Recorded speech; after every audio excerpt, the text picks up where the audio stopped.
Hello, Melanie. Good afternoon. I think we have just talked on phone. This is Moses. I am going to change the names here and the profile picture to UAP. Hi, Moses. Good afternoon.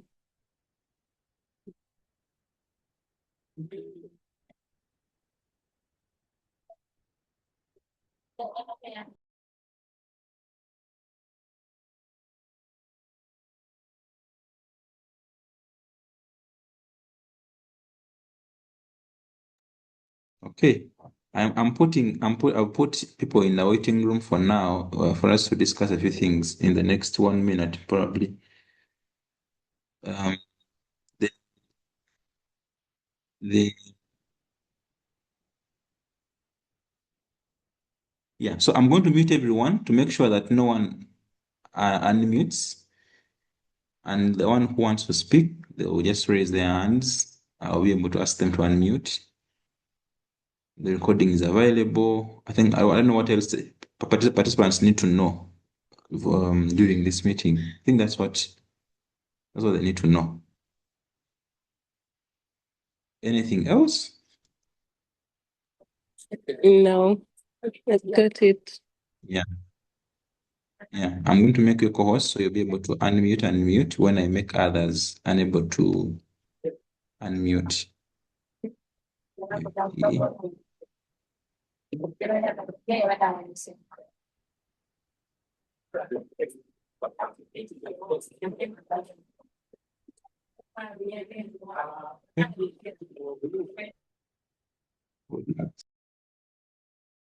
Yeah.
Um, Good afternoon, everyone.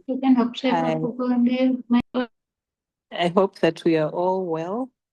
My name is Melanie Magoba, and I'll be the moderator for today's session together with Dr. Mwanguzi. And this is a session that happens monthly, organized by the Uganda Association of Psychiatrists. It happens every last Friday of the month. And here we learn a few things, including professional education, mental health advocacy, and a good number of things. This is a continuous medical education session, and that means that CPD points are awarded. Later on, we shall have the link to the CPD points registration put within the chat. And as part of our ground rules, I expect that all of us are muted so that we may be able to listen to our speaker. And later on, in case you have any questions, you can post them in the chat as we go along. The moderator will read them. And if not, you can also raise your hand so that one of the co-hosts can unmute you and you get to air out your question verbally. I think that's about it. I'd like to take this opportunity to introduce our speaker for today. He is Professor Dickens Akena. He happens to be an associate professor of psychiatry at Makerere University, and he's also the chair of the Department of Psychiatry at Makerere University. Today, he's going to be talking to us about psychiatry research, specifically funding sources and opportunities for young psychiatrists. And I believe this is a timely conversation for us to have, given that most funding has been cut. So I guess this is going to help us as young psychiatrists to be able to navigate the waters now that they've become a little bit shaky. So right about now, I'd like to call Professor Dickens Akena to please take the floor and speak to us about psychiatry research and funding sources and opportunities. Thank you so much. Dr. Professor Akena, the floor is yours. Thank you, Dr. Magoba. Are you able to hear me? Yes, I am. Good. So good afternoon, everyone. Unfortunately, as those who may know me from before will tell you, I may not tell you what you want to hear. Dr. Magoba, you know that is going to happen, right? Yes, Prof. So unfortunately, if you've come here to look for money, I don't have an answer for you, but let's see how it goes. So good afternoon, and just a minute, let me share. All right. Okay, so we'll just talk about some funding sources and then we can move on from there. So we'll start off with the one that everybody has. And the one funding source that you all have is credibility. So there are 5 levels of money. And I've always told people it's important that you know them. So the first level of money is called credibility. The next level of money is called credible relationships. The third one is integrity. The fourth one is character. And you have, it is well within your means to develop this particular skill set. You cannot subcontract it to anybody. So if you have those things in place, then you're sorted. So you make good use of the internet. And once you've made good use of the internet, you will read about a certain gentleman called Cosmas Madoka, I think is Nigerian. And basically credibility is, just hold on a minute. Let me lock my door so that people are not barging in.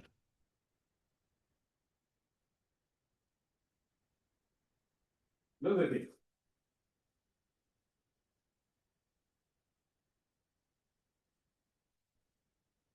All right. So how did we start? We started from this. Why are we starting from here? We're starting from here because many of you may not know that the answer usually lies within you. So you're kind of looking for some money from I don't know where, but the money never comes. And the money doesn't come because you're not credible. Nobody can trust you with anything. So if you're a student and your teachers have not entrusted you with seeing their patient, then you start to ask yourself how credible you are. So that is very important. And as a student, really, or as a trainee or as a young person, the most important thing is to make sure that you do the right things at the right time, all the time. Full stop. Once you do that, people will trust you. People will know, oh, this person, when they say this, they mean that. Basically, that's almost going in towards character and integrity. Now, once you have a good amount of credibility, which you build over years, then you need the correct relationships. So you need credible relationships. So if you go on the internet, you'll find what this gentleman is talking about. He talks about the Rolls Royce and Dangote and many other things. Anyway, long and short. One is you have to first provide value. Okay, meaning that you are a good healthcare provider, you see your patients diligently, you can explain your thinking very carefully and clearly, and you demonstrate expertise through action, not through words. Okay, if they tell you go see patient X, you see the patient, you don't come up with a story. And always be prepared. And like I always tell people, failure to prepare is preparing to fail. So always be prepared. And then ultimately you'll build a strong network and then we can move on from there. So that's number one. And every one of us has the opportunity to build a certain level of credibility. So how do you start? Number one, use your time wisely. Use your own resources to actually start some kind of a data collection, meaning you can start to write up some cases. You don't need any money for these kinds of things. You start to write up an introduction to a certain topic. You don't need money for it. This is stuff that you can do on your own. Then use your own time to publish your research findings. It would be important for you to talk to each and every single person who you consider successful in research world to tell you about their very first publication. They always look back and laugh at it because they started small from a certain journal that nobody knows. Now, you have to define the problem you want to solve very clearly. And you have to make sure that that problem follows the rules that we have always talked about, which means it's feasible, it's interesting, it's novel, ethical, and you can research it. So let me just talk about one of my students. Let me hope he's here. I really hope he's here. If he's not here, then the story is going to be long. But I really hope that Dr. Mwonge is here. Mwonge. Yeah, I hope Mwonge is here. Anyway, oh yeah, he's here. Okay, so Dr. Mwonge wants to find out whether people with cognitive impairment who also use, okay, he wants to find out what's the level of cognitive impairment in people who use substances. So he's going to find out, okay, do you have individuals who are smoking cannabis, drinking alcohol, etc., etc., and how badly are they impaired? Okay. So I want to believe that Dr. Mwonge is going to start off with probably some descriptive study. Then ultimately he will realize that, oh, sorry, I can actually intervene. Then when he realizes that he can intervene, then he will probably come up with some intervention for cognitive impairment in these people. He may want to do more research. He may end up talking to Professor Noel Nakasuja, who is an expert in the area. Then Mwonge will ultimately build some credible relationships. Then he will end up doing this work for the rest of his life. That is if he figures out that cognitive impairment is a big problem in individuals who are using substances. Okay? So that's important. All right. So you want to know, I'm sure people are saying, but why all this rambling? So you want to know what are the sources of funding. The first source of funding is yourself. You first have to start by funding by yourself. Don't even look somewhere else. The most important resource that is available is yourself. You're the one who has the time, you're the one who has the idea, you're the one who has the money. Nobody else has more resources than you do. Then there are, of course, philanthropists like the Stanley Center, we sponsor as part of our work. Then you have Bill Gates, and then you have the government, like the government of Uganda, through the Research and Innovations Fund of Makerere. But the Ministry of Science and Technology also has some funding that it usually gives people. Then the foreign agencies, which I'm sure everybody's looking at, EDCTP, NIH, the Wellcome Trust, and EU. Okay, so how does it happen? First of all, for anybody who is reputable, the government does not deal with individuals unless they're dealing with criminals. But where money is concerned, the government is not going to give you money in your pocket directly. A lot of it, okay, to be precise. The one that you're looking for is not small. So there is usually going to be a certain portal through which applications are made, which basically means you have to work with the grants office. You cannot do this in stealth and you can't rush it. Today is the 24th of April. There is definitely a certain grant deadline somewhere.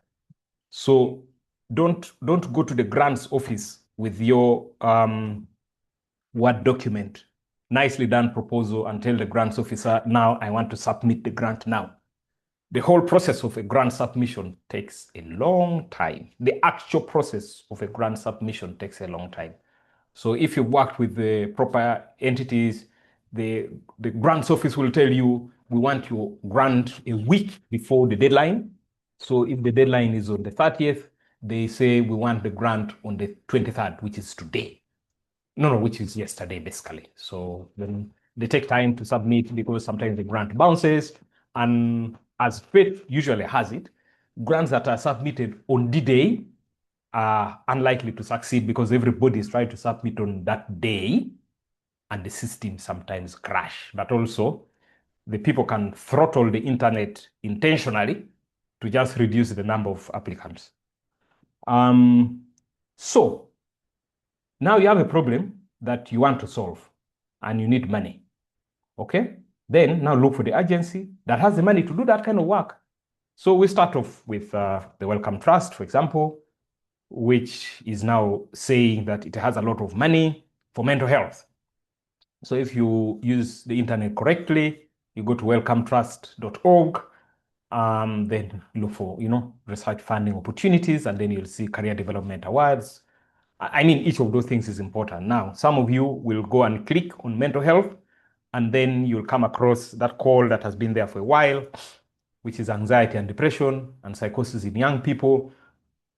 It's a couple of millions of pounds, and many of you have jumped onto it and you want to do it immediately. We have had individuals come to us asking us to be partners in this, and we have sometimes turned them down. But there's another part that is of interest to younger people. I'm assuming there are young people here. Which is basically the earlier career awards.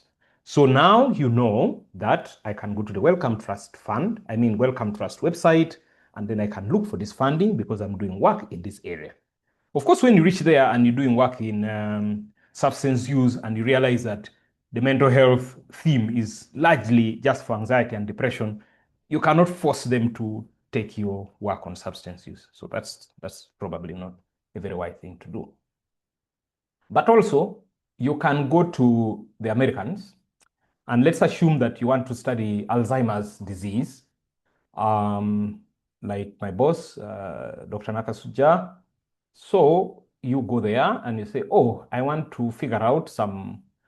So the NIH is usually a little bit more elaborate on what they're interested in. And when you read it at first glance, it will look like it's too complex and you cannot even answer it. So the objectives, of course, would be to support research designed to identify some mechanisms underlying neuropsychiatric syndromes in Alzheimer's. So when you read the areas of interest, you read down bullet 1, 2, 3, 4, 5, 6, 7, 8, 9, and 10, and 11, and 12. Then you realize that, oh, these guys are only doing hardcore science. Where do I fit? Only for you to realize that you can actually develop outcome measures that are clinically meaningful to patients and caregivers. Then you go and ask Joy Louise and say, oh, how do we look for these outcomes? So these outcomes could be, clinical outcomes. They could be all manners of outcomes. So somehow you will fit in there. So now, then, before you go very far, it's important that you scroll right towards the end of the funding call and look at the information. These people call you back, or at least they schedule a Zoom meeting. In the old days, they used to actually schedule a phone call or Skype. So now when you look at this grant of Alzheimer's, which is the R21 basically, you will see that Elizabeth Ann and Jennifer Isaacs are the program officers. So they are the scientific contacts for this grant.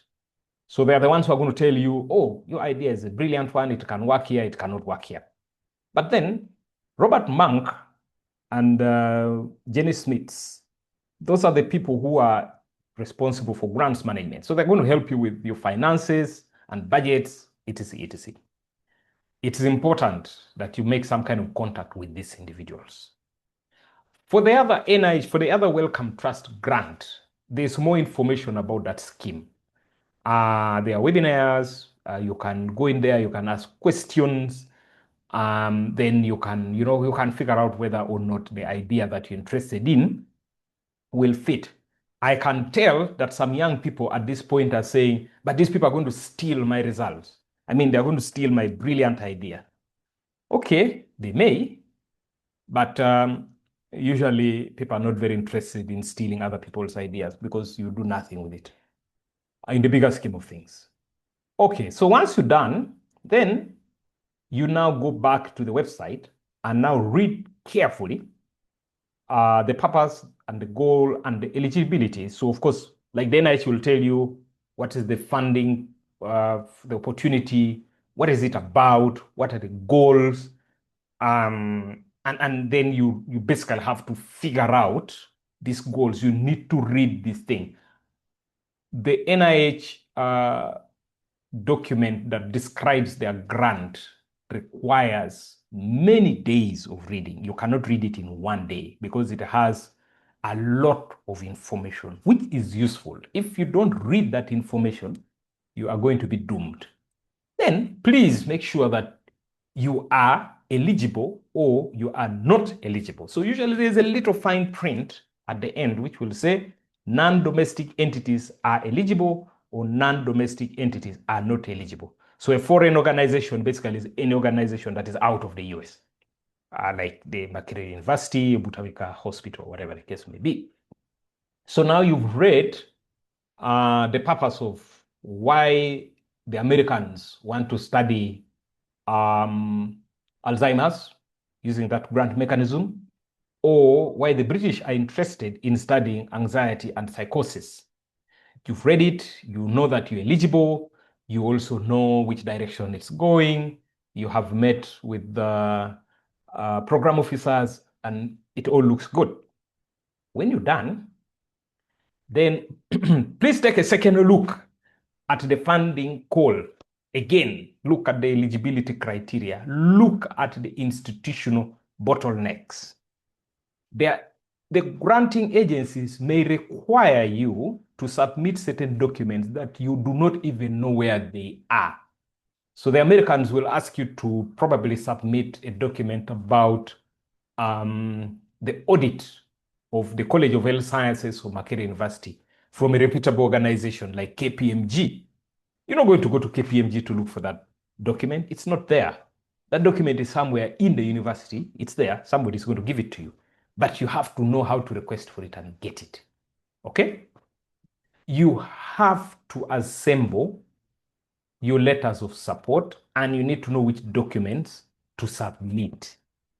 And this is basically all in the eligibility criteria. And then you take another look at the call itself and the do's and the don'ts. So sometimes I've always encouraged people to punch well above their weight. So in the year of our Lord 2015, I applied for an NIH grant. It was another 34, and I wanted to see how we could integrate mental health care in non-communicable diseases settings, particularly in the treatment of diabetes. So we applied for this grant in October, usually that's the time. And in December, I received an email from the NIH, and this is what the email read like. Thank you for your submission of the above listed grant application. In response to that, all grant applications to be considered for this funding opportunity must undergo an NIMH review for completeness and RAFA responsiveness. So 1, the grant must be complete. 2, you must respond properly to that mechanism.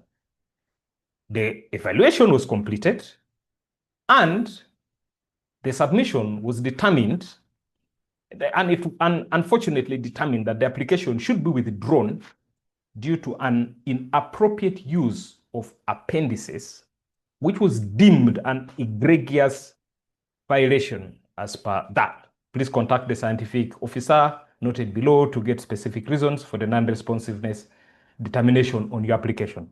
So what had yours truly attempted to do? Because the NIH will tell you that you can only write 12 pages of the science, in your brilliance, you think you must write 20 pages. So what you do, you go to the appendix, and then you add things there, and then you send the reviewer to look at the appendix. That's an egregious use of appendices to circumvent page limits. That was ultimately the second email that came through. So this grant was reviewed, and it was withdrawn. It never went anywhere. Basically, it fell at the door, and this was after 6 months of hard work. It is very important that you don't fall into such traps. Now you're done. So you start writing. So the Americans will focus on 5 areas. Usually the British will focus on 3. So the British will focus on the person, who is you, the project, okay, which is your science, and the place where it will be implemented. So there are 3 P's. The person, you need to have a very solid CV, you need to have proper credibility, credible relationships, blah, blah, blah. The project, what kind of science are you trying to sell to the British taxpayer at Wellcome Trust? And then the place, where are you going to implement this thing? You can't be implementing this grant in some a roadside corridor somewhere. It can't work like that. They don't like it. The Americans, though, want you to tell them about the significance. So why is that research important? Is it innovative? What is it going to change? What kind of approach are you going to use, which is basically the methods and the rigor? Is it even feasible to do this? And who are the investigators? And in what environment is the research going to be done? So there are 5 things. So there's significance, there's innovation, there's approach, and then there is the investigators, and then the environment. So there are 5 things, 5 important parts to do. You can have very good science, but you want to implement it in an environment that is toxic and unusable. Like, you can't be collecting data currently in the Strait of Hormuz, for example. It's not going to happen. That environment is not allowed. Okay, so you will look at that. So when you go into the NIH website, you'll take a look and you'll see. But there are 2 things that you need to really focus on before you even go far. What does a successful grant look like? And what does an unsuccessful grant look like? On the surface, the 2 may look the same if you're just starting. But if you pay attention, you'll realize that the 2 are not the same.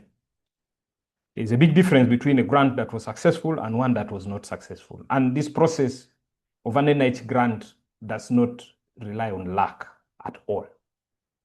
So you must use their language. Okay? You must use the language of the person giving you the money. So if you're in Uganda and you want government of Uganda to give you money, and they're telling you, they're giving you this money because you must align your ideas and plans and projections to the national development plans of the country of 2040. The word NDP must appear in the grant. Okay? It's important. When you're getting American money, you must use the language that they have used. Therefore, in this grant that we applied for, we were successful, but the story became a bit long. We basically had to use the words that they were using, and those words are either going to be in bold or underlined. Okay? It is important that you use those words. It is important that you use the words of the funder. I mean, even when you're looking for money, really, from somebody, you must listen to what they're doing. If let's just say, I mean, the easiest money for Ugandan to get at the moment, it's not easy, but one of the most straightforward, okay, not straightforward, but the one that everybody knows is called the PDM. So the Parish Development Model, really, you can't be there talking about trying to get a parish developmental model money, and you're not talking about certain key variables of the people who are giving you that money. It cannot work. So what does success looks like? Success on the left and success on the right. This is privileged information. This is myself, Lori Chipnik, and David Katete. And the other side is myself and Kim Muiza, submitted by the Broad Institute and submitted by Global Health. They will tell you on the day that they met, and then probably they'll tell you the scientific review committee, the panel. When you basically go and Google that panel, you'll figure out who is there. They're like 20 people. Then they'll tell you where the money is coming from. Now, the impact score on the left is basically 25. And the impact score on the right, which is basically SRG action, is plus. Basically, this grant was not funded. It did not go far. So that's the amount of money that was collected. All those things were there, basically.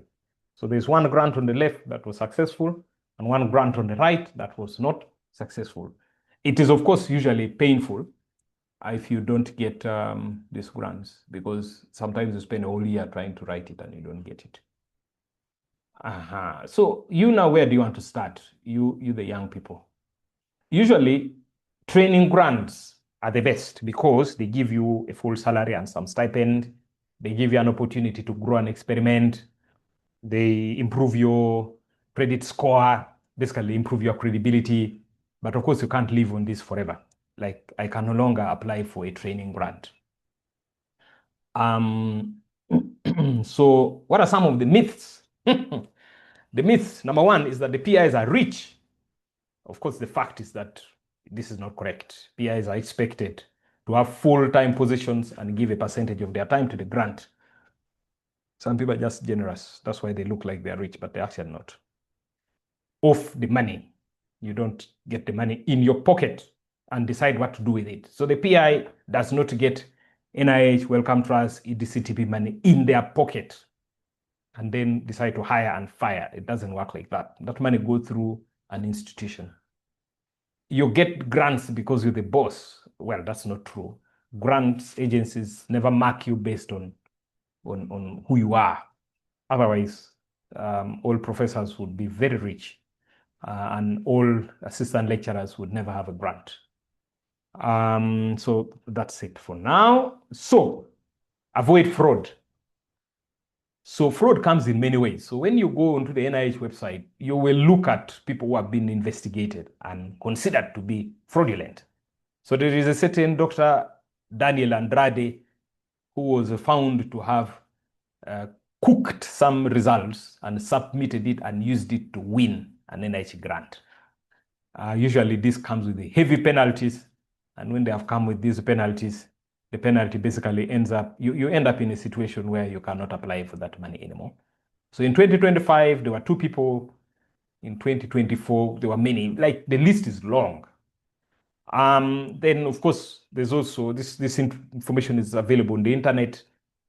So Columbia University, of course, There's somebody called Cezanne who decided to falsify her research for over a decade. Then Paquet from Ohio State plagiarized sections of an unfunded NIH grant application for their own submission. This is dangerous. So myself here and many of my senior colleagues usually review these grants. So, and also you review papers for PLOS One, for the Lancet, etc., etc. What Leo did was that he would go there and then look at those things that have not been funded, which he has reviewed, and then pick out some sections and then reverse engineer them to make his life easy. Of course, thinking he would not be caught because the other grants had never been funded and they were nowhere in the public sphere.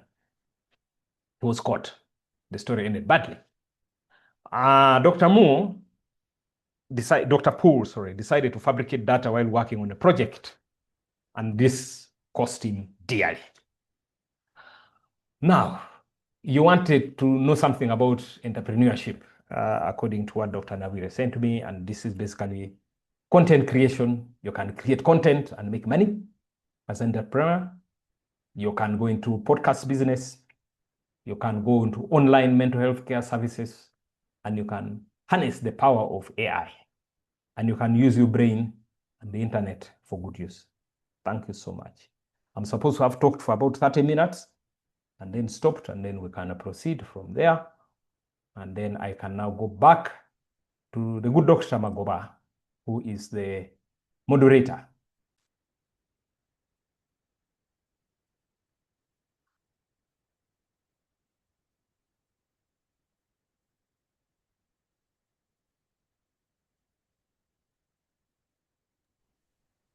I'm hoping that there are no questions so that I can just leave here. Okay, a few questions here. Unfortunately, Dr. Magoba will not be able to moderate this session. I'll be moderating. This is Moses from Barra University, and I'm the one hosting. So thank you so much, Prof, for the information shared. I think that was very much needed. And I'm seeing a question here from Dr. Mukisa Maduri that could you expound on harnessing the power of AI? As we wait for more questions. You know, when you want to forge metal, you must hit it when it's hot. So here we are, and artificial intelligence is all over our face. Many of us don't even know how to use it correctly to make money. If you spend time and think carefully, you'll figure out how to make money using AI. So you have to harness that power and take charge of it. I mean, you remember during COVID times, there are scientists who wrote grants and got funded. Some of us also got some money for COVID research. So in the middle of chaos, please try to find some kind of opportunities. Thank you. Thank you, Prof. There's another question here from Dr. Kwesiga. Could you kindly highlight some grants that are there for early career scientists that are currently running, and how are these different from the bigger ones you mentioned? And I think in addition, there's another question that was asked about the emerging issues of priority in mental health. I think the one who asked the question was trying to understand areas that are hot, in quotes, that they're likely to win grants if they write about those areas. Yeah, those are the two questions I have for now. First things first. Money follows good ideas. Money is a product that is given to somebody in exchange for, money is used to buy product, a good product. There are tens, if not hundreds, of funding opportunities out there. From the Wellcome Trust to philanthropies to the NIH to industry, I mean, people who are manufacturing drugs, to, I don't know, to universities. I mean, there are universities that have money for people to travel and do research collaborations with them. It's all over the place. But like I said earlier, and let me just get back to this slide. You have to first define the problem that you want to solve. Then you go and look for the money, not the other way around. Because when you go and look for a hot topic, let me just say, they're saying, oh, mental health is such a hot topic at the moment. Everybody is going there to try and look for money. When you go there with an idea that doesn't cut it, you're not going to get that money. It's actually frustrating to try and apply for a grant if you're not ready, if you're not prepared. It's dangerous. So I don't have a straight answer for him, but there are multiple resources. Okay, fine. Let me put it this way. There are certain settings where regular information comes through from, let me say, grants offices, and certain WhatsApp groups where people share information about funding. This information is always being shared daily, literally. So you basically just have to have an eye on what to do. So usually what would happen is that the scientists would work on the area of interest and start to refine that area properly. And then when the opportunity comes, then they go and apply for the grant. They don't look at the grant and then try to figure out how to respond to it. You can do that, but it consumes a lot more time than the other way around. I don't know whether Dr. Kwesiga understands what I'm saying, or anybody else for that matter. That you don't do things in reverse. You first have a good idea for which you want to solve a problem, for which that problem exists, and for which that problem can be solved scientifically, and for which you need some money to solve the problem. I mean, not all problems can be solved using money.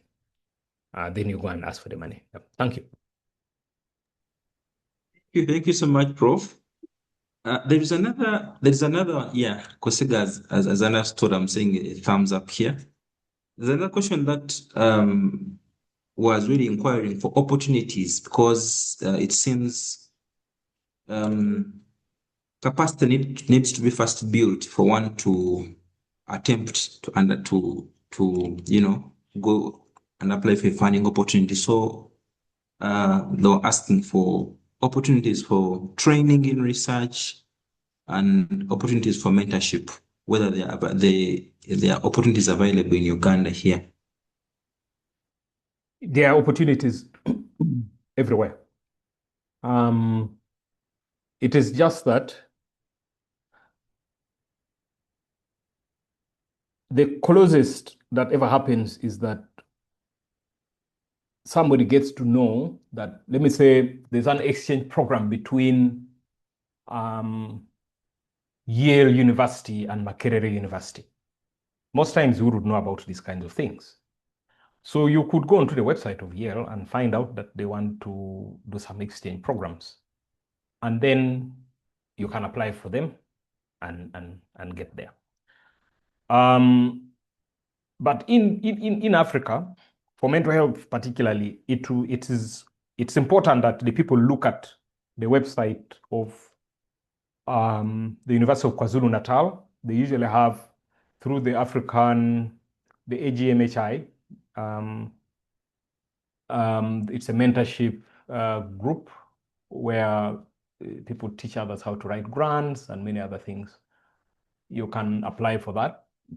There are conferences that you can apply for. There is the University of Stellenbosch, which has extensive collaborations with Makerere University. And once in a while, they have some travel grants for people to go and learn one or two skills. There are opportunities, there are limited opportunities with UCT. I know that MGH is Massachusetts General Hospital, and the Harvard School of Public Health for a long time had collaborations with Mbara University of Science and Technology. Those opportunities may be there. So these opportunities are always available, but sometimes they come in an area which you're not in, which basically is nowhere close to you. An opportunity can come for the training of a forensic psychiatrist, and really this is not what you're interested in. Yeah, something like that. Sometimes the meat comes to people without teeth. Sometimes the people with teeth don't get the meat. You just keep on looking. Yes, please. Thank you, Prof. I've shared the link to the application for the mentorship program for the AGMHI in the chat, so Yeah, anyone can. So they can look there. They can look there. Yeah. Yeah, sure. There is a. Sorry. Go ahead. Yeah, there's a question here.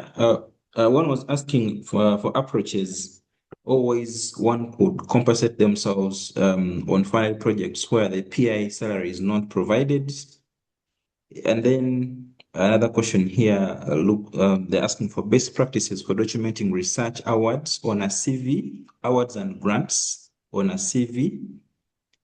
And then there's another question here. I think let me just mention all the questions I have so that you could probably respond at once. No, why don't we do it one by one? Because you're going to have to do it again. So let's start with yeah. Let's start with a training grant. So a training grant, like maybe a D43, the one that I showed you earlier, this one here, we didn't get it, the one on the left. We didn't get it because shortly after we got this very good score, there was a change in the government of the US and many things went south.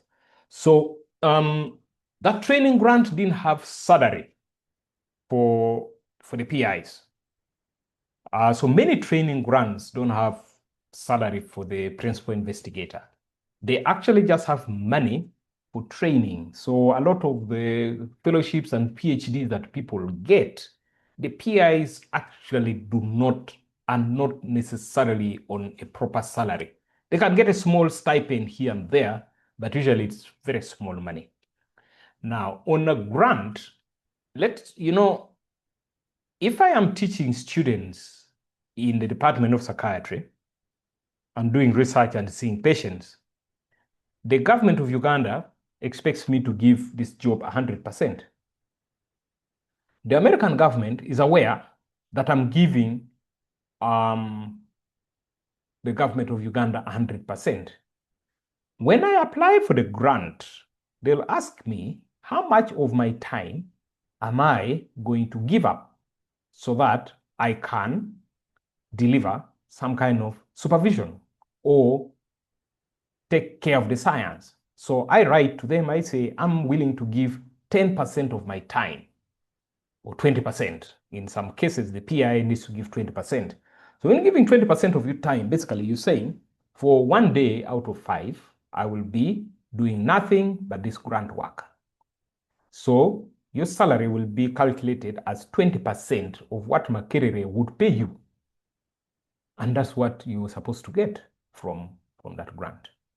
So that's why I was saying earlier that the myth that PIs have a lot of money is actually not, is misplaced, because a lot of PIs are just on 1 or 2 or 3 or 4 grants. When you're here, you can be on 5 grants, 4 grants, but when they're in the US, you can't even be on more than 2, because the NIH will cap the amount of money at a certain level. But you can be on an NIH grant, then you can be on a Wellcome Trust grant. But at the end of the day, really, it's really, really important that you also maintain some level of integrity, because once you are a PI on a grant, it is expected that you will be the one steering that ship, meaning you know what's going on, you are providing oversight, the science is good, you like it's not straightforward, easy getting money kind of arrangement. You actually have to work hard. It's hard work. There's nothing very nice and easy about it. So that's how the salaries of the PIs comes into light as far as the NIH is concerned.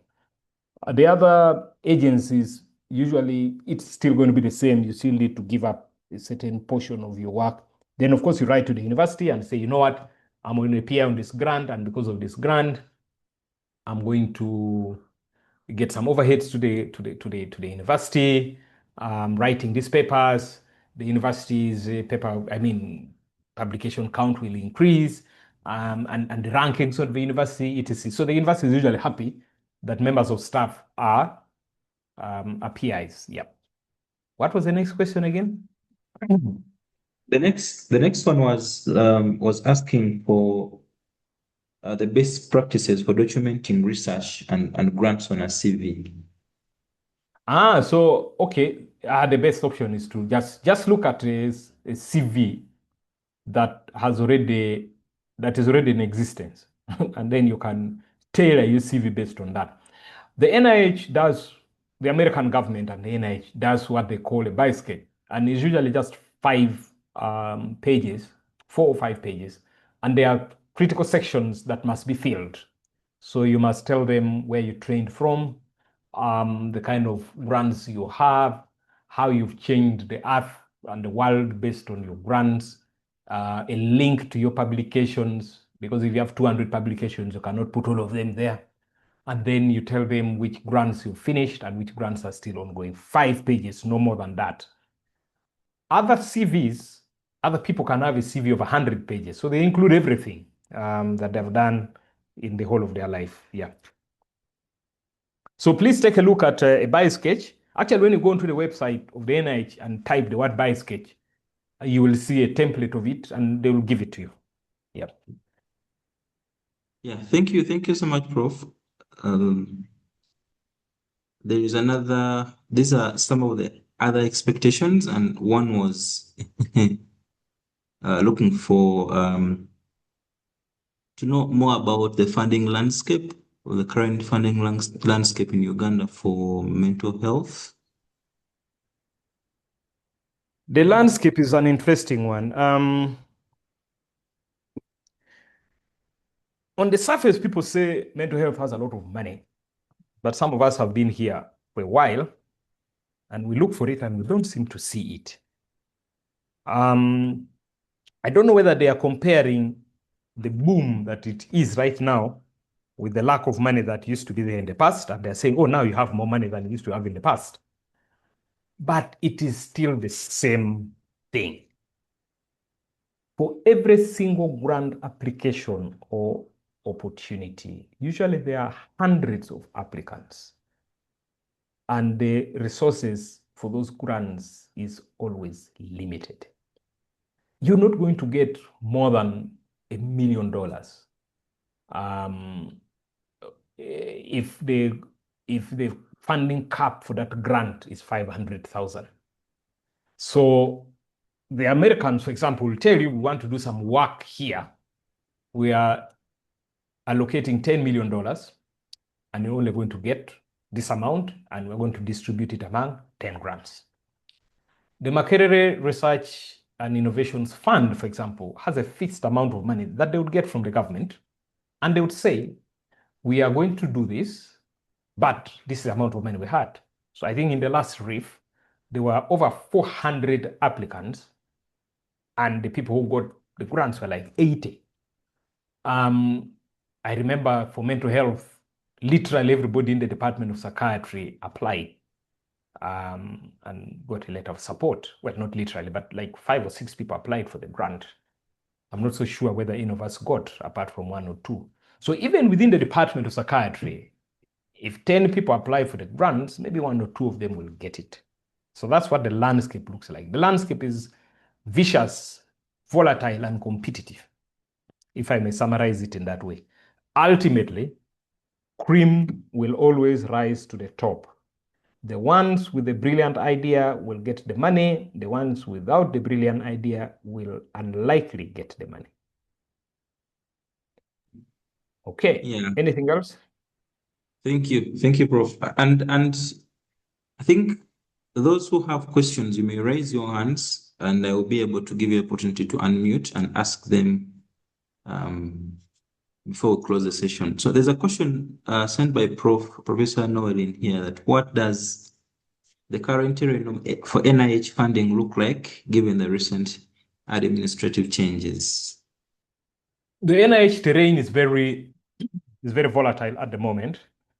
In summary, the American government wants Africans or African PIs or African institutions to apply for these grants by themselves and get the grant, and then the money comes to us, and then they use their own mechanism to make sure that the accountability is properly done. That is in principle. The reality of the matter, though, is that the African PIs must explain why the work that they want to do here in Africa cannot be done in the US. So, well, let me say, you have to say, oh, I'm studying Ebola and its clinical features and the vaccines and blah, blah, blah. And I can't do that work in the US, so I need the money to do it in Africa. Or I'm studying trypanosomiasis. But you probably can't say that I want to study methadone or fentanyl among Africans in Africa and then use American money to study it. They will simply ask you, why isn't this work being done in the US? So that's one part. In the past, what would happen is that the foreign institutions would get the money and then they would subcontract the African institutions to do the work for them. That has had its own stringent rules. If Dr. Moisika was here, he would have weighed in regarding a certain grant that we're supposed to be implementing, but a grant that was written, got a good score, got funding, but now we are at that point of who is supposed to get the money and where is the money going? Is it going to Case Western? Is it coming to Makerere University? Yeah. Okay, thank you so much, Prof. I think we have about 8 hours to the top of the 8 minutes, sorry, to the top of the hour, and this is my question. Really trying to inquire how residents in psychiatry could be supported, both in capacity building, mentorship, and I think that, as you said earlier on, is building credibility is the first things first. So it's the first thing. So how could they be supported in building their capacity and mentorship for them to be able to write competitive grants for research? That's a fairly hard question. Because there are no straight answers for it. First things first, when the residents are within psychiatry, the intention is that the person would finish their training within 3 years and then go and do other things. But in those 3 years, the assumption is that the student would probably learn extra skills that would be useful for them. So let me speak for the Department of Psychiatry. In the Department of Psychiatry, you are allocated supervisors for your research, and then you are also allocated a mentor to mentor you in other areas that are in research and life and everything else.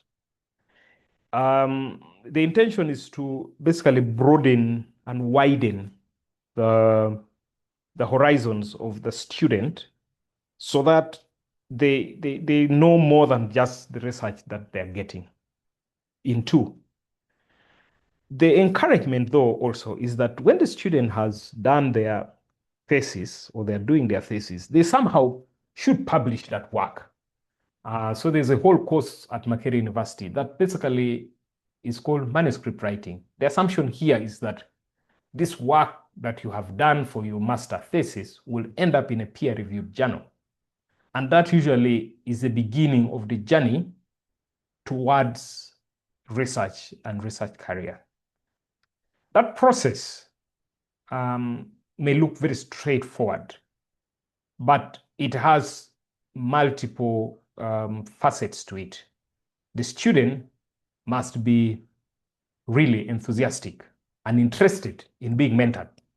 2, the student must be having a keen eye that over and above the research that they're doing, this is going to move into bigger things. 3, the student has, well, at least as far as the Department of Psychiatry at Makerere University is concerned, the student is not really limited to just work with 1 or 2 people. The student really has an opportunity to engage with other colleagues within the department, out of the department. So if the student, for example, comes, Dr. Mwonge, who is a student I'm supervising now, if he comes and says, oh, I have read about Robin Rubens, who basically has been developing a lot of cognitive impairment tools for assessment. Is it possible for you to put me in touch with that person? Then we can put him in touch with Rubens, and then we can move on from there. So that's basically the kind of support that you'd get. The support is two-way. The student needs to be extremely enthusiastic about being supported. And then the people who are supporting the students really need to be open-minded and provide options to the students. The opportunities are always there. It's just that sometimes you just don't know whether the student is interested in this or not. Remember that your teachers have also built a certain level of credible relationships. Some of them are not going to just refer you to their colleagues, only for you to reach there and do bad things. I don't know whether that makes sense. I saw Professor Nakasuja's hands up. I think she's going to say something. As the director of postgraduate studies in the Department of Psychiatry, Dr. Nakasuja heads the Directorate of Postgraduate Training in the Department of Psychiatry. I believe she has to weigh in here. Yes, thank you so much, Prof. Yeah, go ahead, Prof. Sure. You have spoken very well, Professor Akena, in response to the question asked by Dr. Moses. The issue is, as a student, it is important for one to have focus of what they are in school for to begin with. We support students to get funding if that funding is in line, for example, with the research topic that they have come up with. And oftentimes there are opportunities, there are grants, there are scholarships that will support students in that line. So students from very early on are supported that way. What we would not encourage a student to do, just because you feel like, oh, you've learned a little bit of research methodology and you already have your own research project that you may be working on, is to now also want to engage in another project at the same time on a course that is full-time. I think Dr. Akena is a first statement here that I see is you have to use.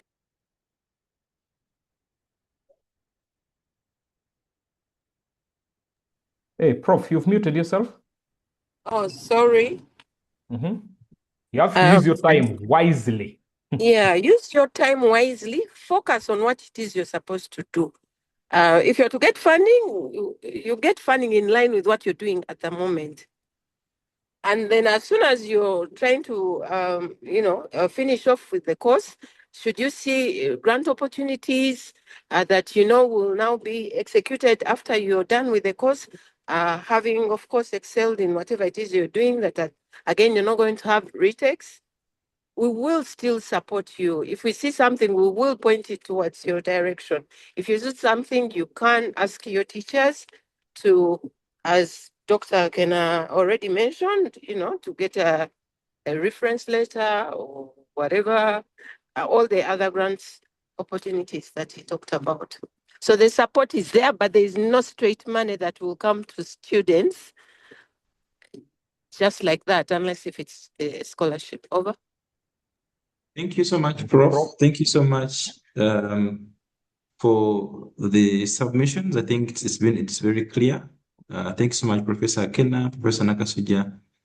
That has been well elaborated. We are at the top of the hour, and we shall not answer any more questions, but I think you can always share the questions on our social media platforms, or you can reach out to us and we can always contact Dr. Akena or Dr. Nakasuje for the responses.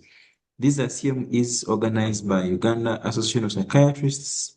They are monthly on the last Friday of the month from 1 p.m. to 2 p.m. So I'll request the participants to switch on your videos for a screenshot as we end the session. Kindly switch on your videos for a screenshot. Thank you.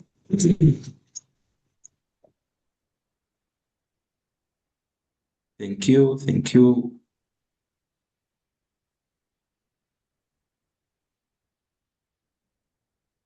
I can't switch on mine because I'm using a desktop, so you can just It's well. you It's can well, bro. Photoshop my picture and put it there. Yeah. Melanie is good at that. She'll do that. Okay. I've taken the first shot. Isaac Mosey say he has not received CBT points for the last 2 sessions. Isaac, the focus should be on acquiring the knowledge. The CBT points will come. Oh, sorry, Isaac. We shall find out why. Yeah. Yeah. Okay, Please send me my CPT points also, because I also need them. I think I may need them. Don't I need them, Yes. sir? For sure. You definitely get. Okay. You don't need them. I may want to go and brag around with them somewhere. Okay, so I'm done with the screenshots. Thank you so much. Enjoy your afternoon. All right. Okay. Thank you and have a nice day. May Thank everybody you for get the money that they have moderating. applied for. Thank you. Okay. Thank you.